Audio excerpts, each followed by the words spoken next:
There was a time that if you wanted something, you had to wait for it. You saved, you sacrificed, you went without, and sometimes it would take years before you could finally have the thing that you so desired. And because of that, when you finally got it, it meant something. You looked after it, you valued it. If it was a car, you would have it on your drive every single weekend, polishing it and fixing it and servicing it so you could keep it as long as you could. That process wasn't a flaw in the system, it was the system. It forced people to decide what actually mattered, what they truly wanted, and it created a direct link between effort and reward. Now compare that to today.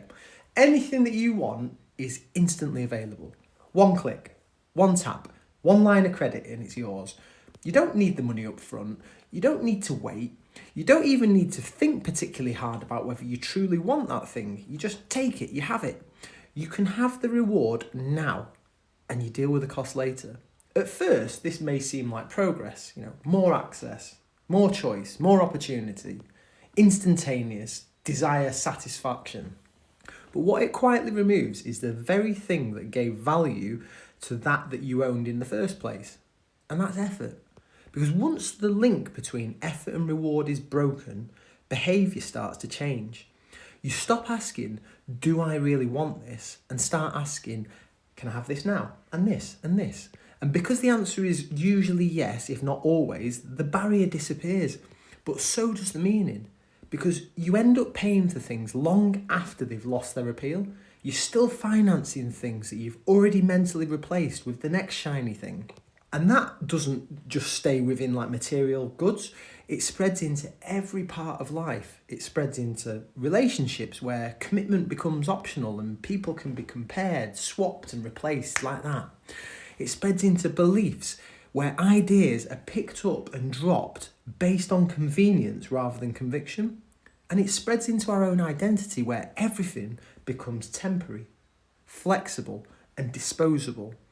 And then if you add in on top of that the pressure of social media, the pressure of dating apps, constant exposure to better options, more shinier things, and it just gets perpetually faster and the effect accelerates, there is always something newer.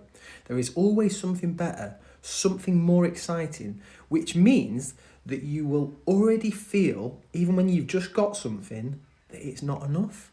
Not because it isn't, but because you never had to work hard for anything of value. And now, to be fair, playing devil's advocate, this shift has brought a lot of advantages.